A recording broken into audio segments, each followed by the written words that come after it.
They call her Mama Ijeoma. At first, it was a normal pregnancy. Swollen feet, morning vomiting, cravings at midnight. Her husband, Chiki, was overjoyed. They had waited 6 years for this. Every neighbor in their compound clapped when they heard the news. Even the landlord gave them a small goat to celebrate. But after 9 months, nothing happened. 10 months, 11, 1 year, still no sign of labor. Mama Ijeoma looked pregnant. Her stomach was huge, round and firm like a ripe watermelon, but no pains, no baby. At first people said maybe it was a medical condition, maybe fibroid, maybe her due date was wrong. But she had been going for checkups. All the midwives said the same thing. There's a heartbeat, but something is not right. Then one by one, the midwives stopped attending to her because something strange kept happening. They would place the stethoscope on her stomach and their eyes would go wide. One midwife screamed and fainted. Another one ran out of the room and never came back. Nobody understood why. Her husband, Chiki, tried to take her to a big hospital in town. The doctor said her blood pressure was fine. Baby was alive. But when he tried to scan her stomach, the screen went black. No image. No signal. Nothing. He tried again. Then all the lights in the room went off. Generator refused to start. Since that day, no hospital agreed to see her again. Chiki even begged a nurse from his village to come and check her at home. The nurse came, touched her belly. She never spoke again. She just sat on the floor and cried. They say she stopped talking completely after that. Soon, neighbors started whispering. They stopped coming to visit. Children pointed at her belly and ran away. Some people swore they heard a deep voice laughing from her room at midnight. Not a baby's cry. A laugh, a man's laugh. Others said they saw her shadow moving even when she wasn't there. That sometimes her shadow walked into the compound before her body arrived. People started avoiding the house. Then one night, the town crier came with news. No more pregnant women should go to Mama Ijeoma's house. Someone said her condition was not natural. Someone else said her husband went to a native doctor before she got pregnant. That he made a promise in secret, a promise he didn't fulfill. 3 years later, Mama Ijeoma's stomach is still round. Her face is pale now. Her eyes don't blink often. Sometimes she speaks to the child inside her loudly. She says the baby tells her things. She said once, "He's not ready to come out. He says the world is too dirty." They say at night, her husband locks their door with chains. They say she's not the one who sleeps in that room anymore. They say someone's at her door, and this time she's the one laughing. The knock came again. 3 heavy bangs. Boom, boom, boom. Chike jumped from the bed, sweating. He looked at Mama Ijeoma. She was still lying down, wide awake, smiling at the ceiling. He whispered, "Who's that?" She smiled and said, "He's here." Chike grabbed his phone. 2:13 a.m. He tiptoed to the door and looked through the peephole. Nothing. Nobody. He waited. Suddenly, the door creaked open by itself. Yet the chains were still in place. The padlock untouched. Something wasn't right. He slammed it shut again. But then he turned around and saw Mama Ijeoma was no longer on the bed. "Kioma," he called. No answer. He checked the bathroom. Empty. Checked under the bed. Nothing. He heard movement in the living room. He tiptoed there and froze. Mama Ijeoma was sitting on the floor, naked, rubbing ashes all over her body, muttering words in a strange tongue. Her stomach was glowing. Yes, glowing. Like someone put a lantern inside her. Then she turned slowly, eyes wide open, but her pupils were gone. Just white. Empty. She whispered, "He wants to come out tonight." Chike's phone dropped from his hand. Suddenly all the pictures on the wall fell down at once. The windows slammed shut. The ceiling fan spun without light. Then the house began to shake. Not an earthquake. No one else felt it. Only their house. From her stomach came a sound, not a kick, not a cry, a deep growl like a lion trapped inside, and then knock, knock, knock again, but this time from inside the bedroom. But Cheek was standing outside the bedroom. Who was knocking from the inside? He ran to check. The room was empty. Then he noticed something. On the mirror, written in red, were 5 chilling words. "I am not your child," he screamed. He ran back to the living room. Mama Ijeoma was gone. Just a trail of blood leading to the kitchen, and in the kitchen, the freezer was open.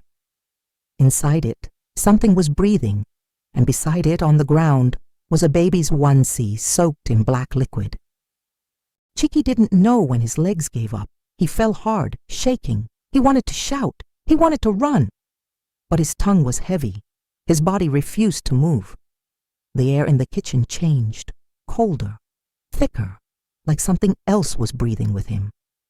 The sound from the freezer grew louder, but not like breathing anymore. It was singing, a deep voice, humming an old lullaby.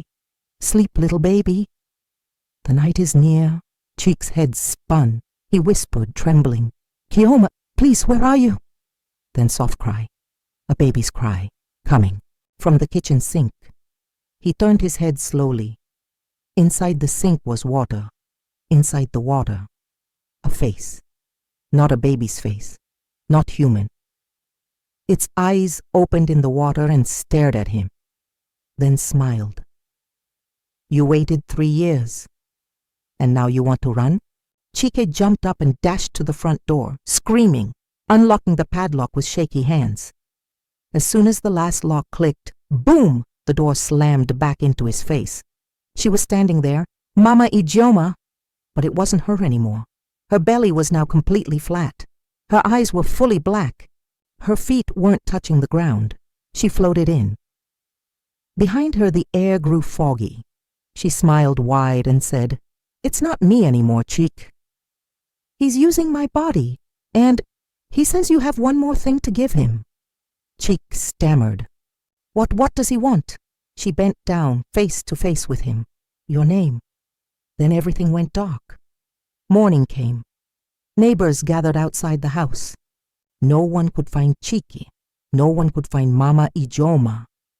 But the door was wide open.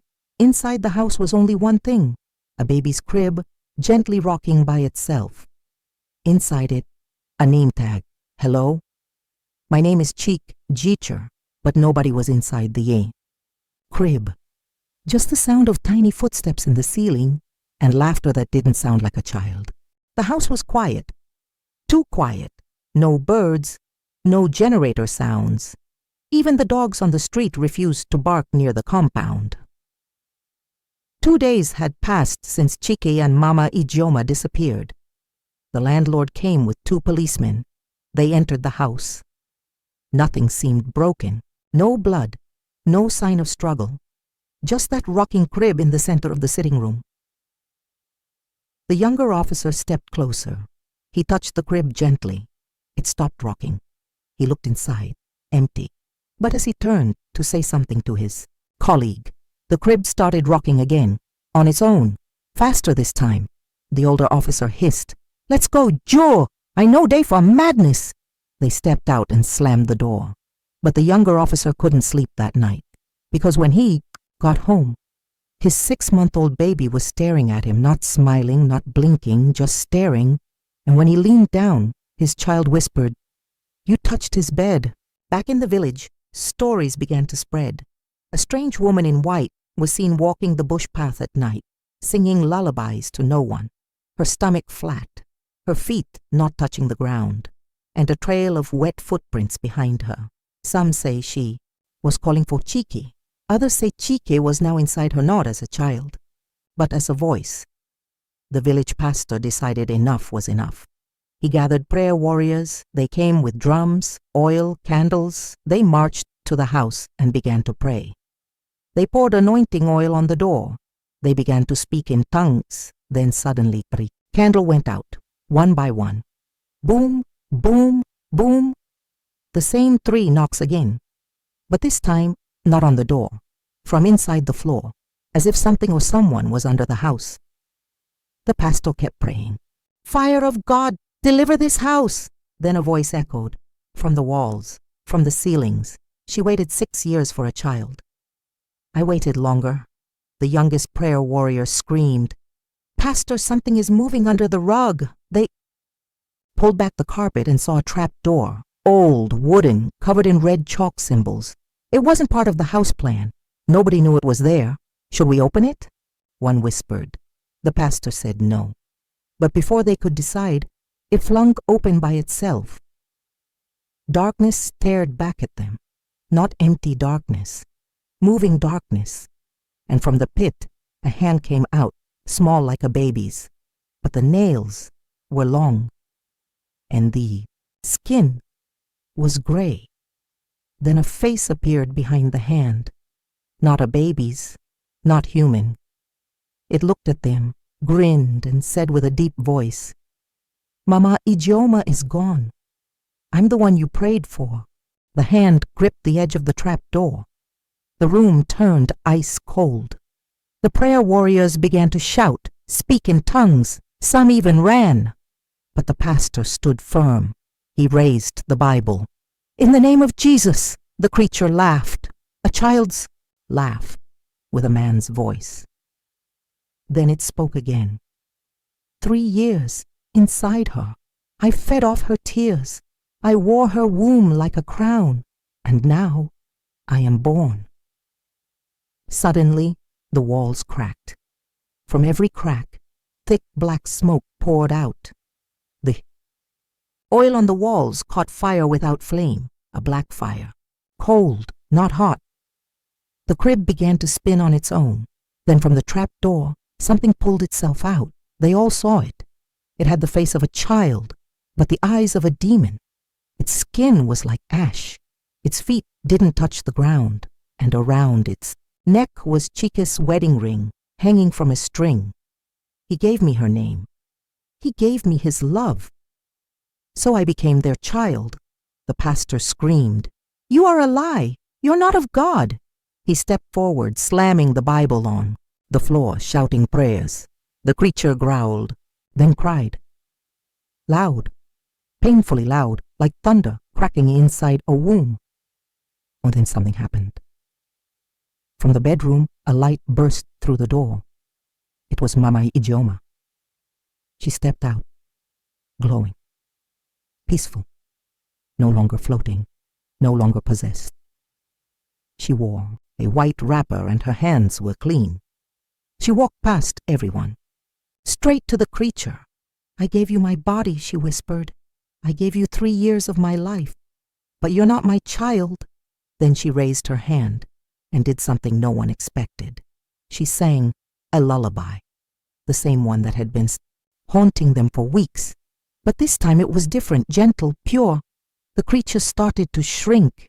It screamed, it twisted, but the more she sang, the more it faded. "Sleep, little baby, the night is near."